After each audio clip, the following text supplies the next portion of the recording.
What's up, Charlotte FC fans? I'm Eric Krakauer, and I have the privilege today of sitting down with head coach Miguel Ramírez to talk about the season going ahead and everything that has led to this point in the campaign. So before anything else, Miguel, thank you very much for making the time. I know it's a very busy schedule for you right now, but to sit down and answer our questions, and more specifically, the questions that came over social media from our fans who have plenty of them. So what we did was we picked a few of them, and you take your answers wherever you want to go with them. The first one, I think, is the most basic of all, but it's an important one. What is it that made you want to be a soccer coach? I haven't planned.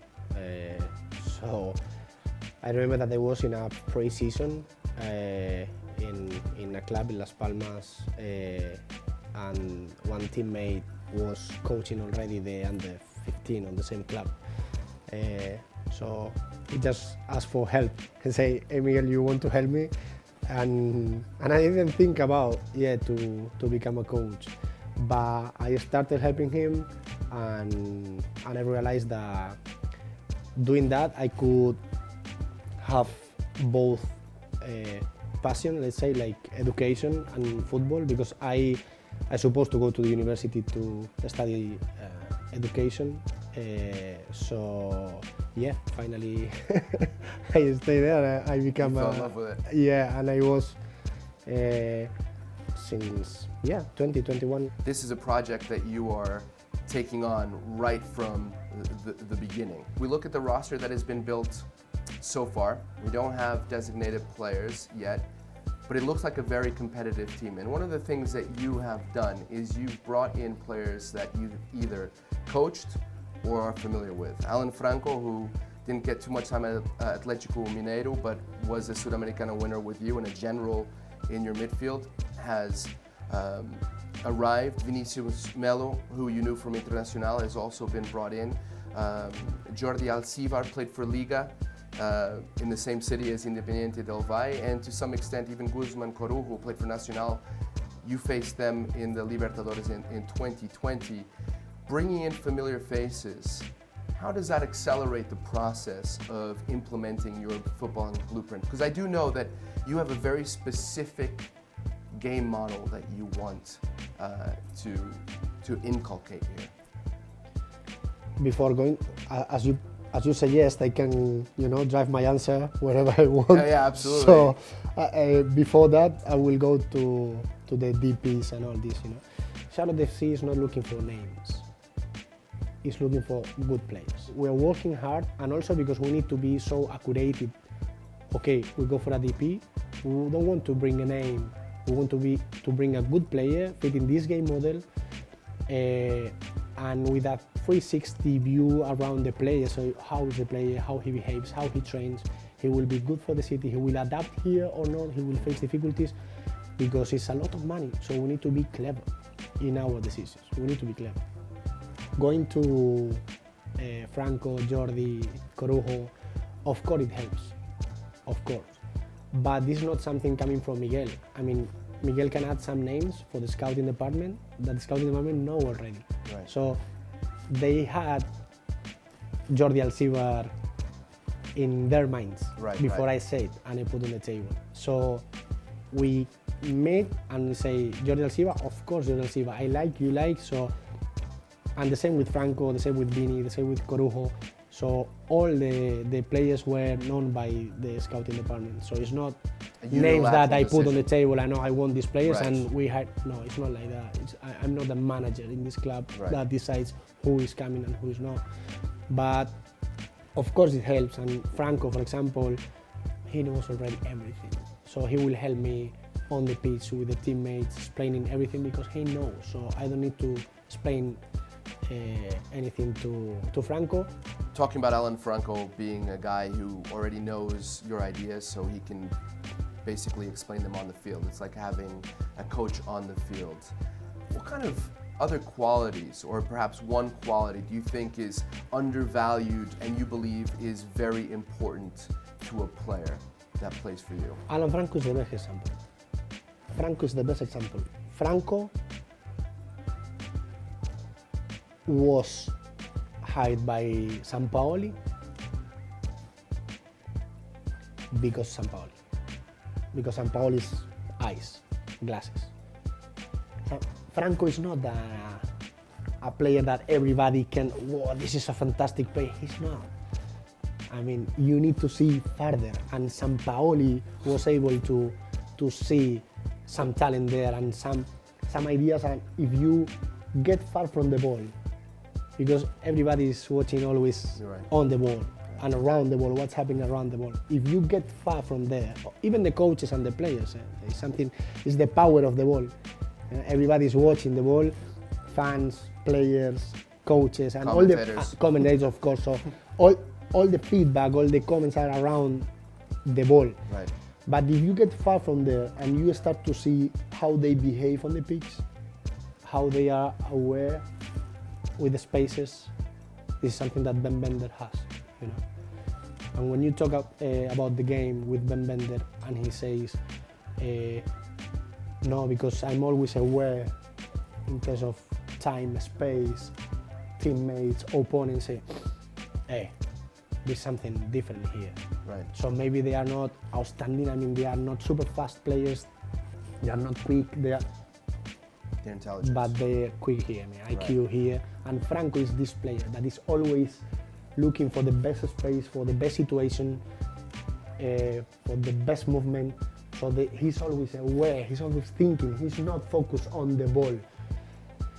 This is maybe a quality that I'm always looking at.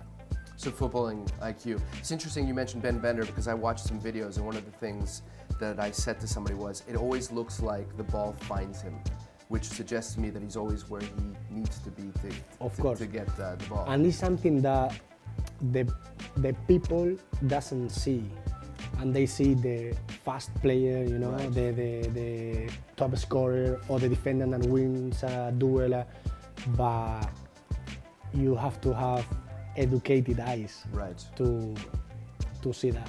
And just for context, for people watching, Jorge Sampaoli, coach, was at Atlético Mineiro, brought Alan Franco over before he went to Marseille. This is one of the funny questions that was sent to us. You have a lot of players, 4 of them to be exact, who are named Chris, and they come from different countries. You've got Chris Hagart, you got Christian Kalina, Christian Makoun, and Christian Fuchs. In the heat of the game, how are you going to discern between them when you're calling them out? You are missing someone. So am I? You are missing someone. So Christian Kalina, Christian Makoun, Christian Fuchs, Chris Hagart, and Cristian Latancio. That's right. Cristian Latancio, so your assistant on the bench. My assistant, yeah. But he'll know because you'll be looking at him or grabbing him. And hopefully we have one more Christian. So now we have all the fans searching who is the player. So hopefully we'll get one more Christian. Okay. So there will be 6. So how are you going to yell at them on the fields? Yeah, we were talking about that last day, you know, and making some jokes about that. But listen, I don't know. Maybe family name, and this will be difficult only before the drills, for example, when I will divide the teams and the groups and this, and I will start to name them all to, you red bib, you white, and I have to make I have to say the name, so I have to go for the family name, of course. But later on, you know, in the exercise, of course, if you say Chris, you know, you will have Everybody's 5 players or 4 players looking at you. But yeah, I mean, we need to think about maybe family name. Well, we know everybody already calls Christian Fuchs all over the city, so that Makoun, one will be Makoun. So it won't be so difficult, but it is funny. A couple more questions because I know I've kept you for a while here. You're Spanish, coached all over the world. You look at this roster, and you've got Uruguayan, you've got Ecuadorian, Austrian, a variety of nationalities, different cultures that come with them. How do you take all those nationalities and the disparate personalities that come with them and gel them into a team?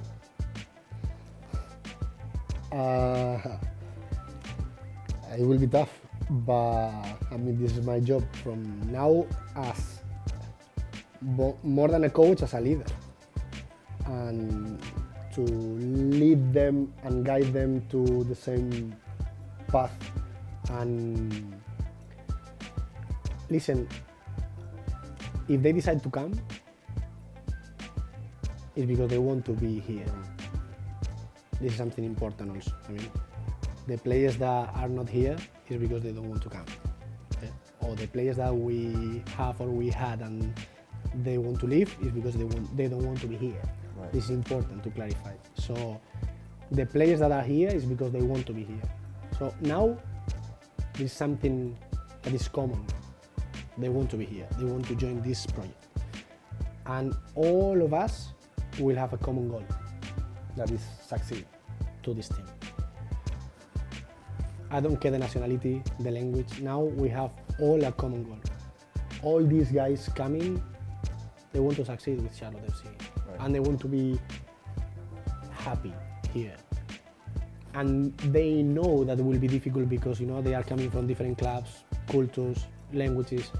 They know, they are aware. I'm talking to them and say, Coach, we need to be together from the first day, and we need to be, we need to make activities, and we need to be close to each other, know each other. They know, they are aware. They tell me that already.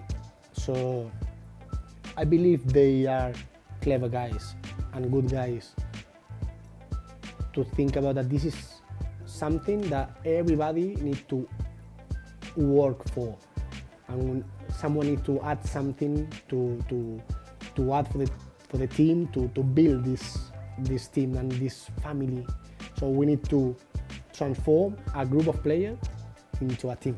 Right. And this is something that has to come from everybody, not only from the coach. Right. My final question, and I'm going to change it a little bit. It was a question that came from one of our Twitter users, but I'll modify it. Preseason is around the corner.